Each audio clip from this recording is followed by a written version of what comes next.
LDF 3.0 unloaded. എവിടെയാണ് പ്രശ്നം?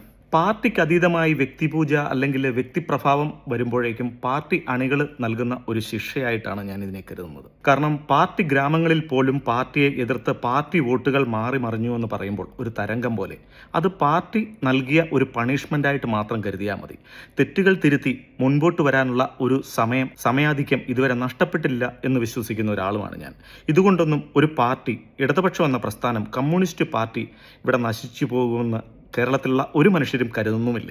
ഈ ഒരു തോൽവി കൊണ്ട് ഞാൻ വിശ്വസിക്കുന്ന ഈ മഹത്തായ പ്രസ്ഥാനത്തെ കുറ്റം പറയാനോ തേജോവധം ചെയ്യാനോ ഞാൻ തയ്യാറല്ല. പക്ഷേ ചില കാര്യങ്ങൾ സൂചിപ്പിച്ചു പോയില്ലെങ്കിൽ അത് നാളെ ഞാൻ വിശ്വസിക്കുന്ന പാർട്ടിയോട് ചെയ്യുന്ന ഒരു വഞ്ചനയായിട്ടാണ് എനിക്ക് തോന്നുന്നത്.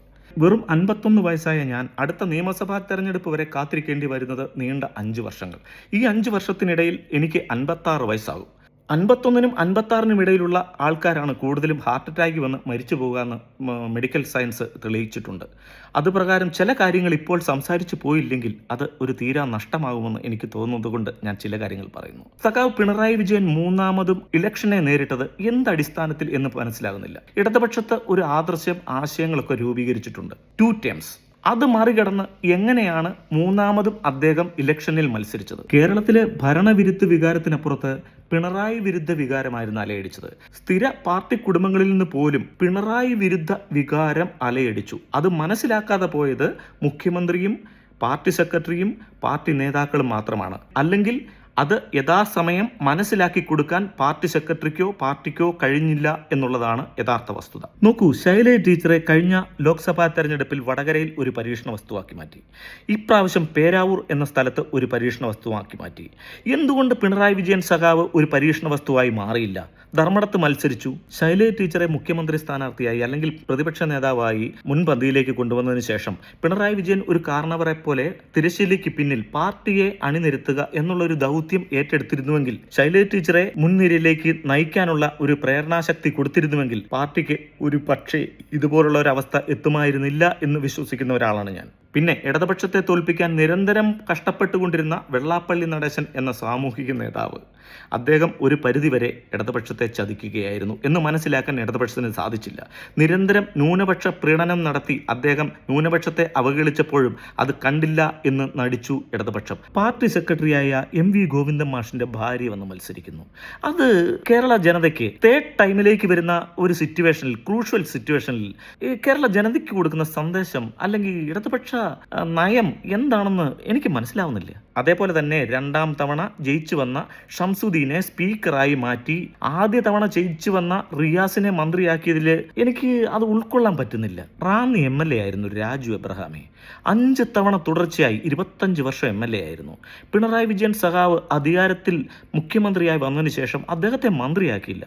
അതേസമയം റിയാസ് ആദ്യ തവണ തന്നെ മന്ത്രിയായി മാറി. പിന്നെ മറ്റൊരു പ്രധാന കാര്യം കൂടി, കഴിഞ്ഞ തവണ 99 സീറ്റ് കിട്ടി അധികാരത്തിൽ വന്ന ഇടതുപക്ഷത്തിന് കോട്ടയം, പത്തനംതിട്ട, ആലപ്പുഴ, കൊല്ലം, തിരുവനന്തപുരം ഇവിടെ നിന്നൊന്നും സീറ്റുകൾ വളരെ കുറവാണ് കേട്ടോ. എന്താണ് കാരണം? കണ്ണൂർ ലോബിയാണോ ഇടതുപക്ഷത്തെ ഇപ്പോൾ നിയന്ത്രിക്കുന്നതെന്ന് തെക്കൻ സൈഡിലുള്ള നേതാക്കന്മാർക്കും അനുയായികൾക്കും തോന്നി തുടങ്ങിയിരിക്കുന്നു.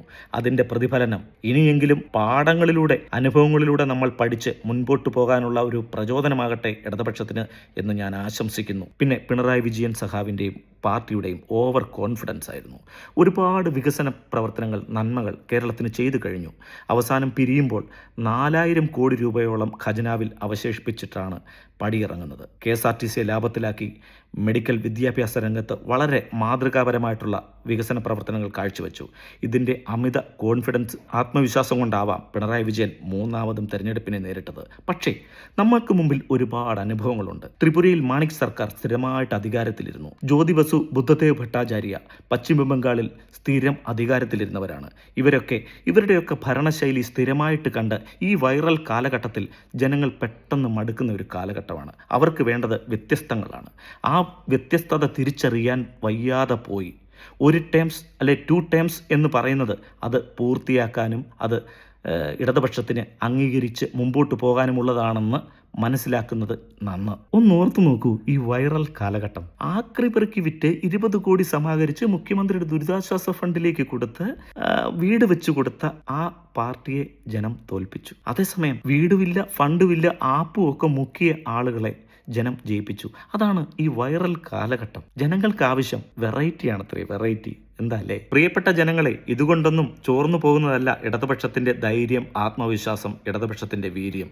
വീരോചിതമായി ഒരു കൊടുങ്കാറ്റ് പോലെ തിരിച്ചു വരിക തന്നെ ചെയ്യും. ഇടതുപക്ഷത്തിൽ നിന്ന് പുറത്തുപോയ നേതാക്കന്മാരെയൊന്നും ഞാൻ അനുകൂലിക്കാൻ നിൽക്കുന്നില്ല. അവരൊക്കെ അധികാരമോഹം തന്നെയായിരുന്നു അവരുടെയൊക്കെ ലക്ഷ്യം.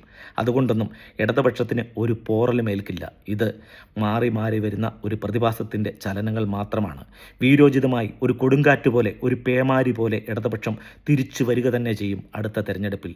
അല്ലെങ്കിൽ തന്നെ ജനങ്ങളെ സേവിക്കാൻ ഭരണം, അധികാരം വേണ്ടി വരില്ല എന്ന് ചിന്തിക്കുന്ന ഒരു സമൂഹം തന്നെയാണ് ഇടതുപക്ഷം, കമ്മ്യൂണിസം.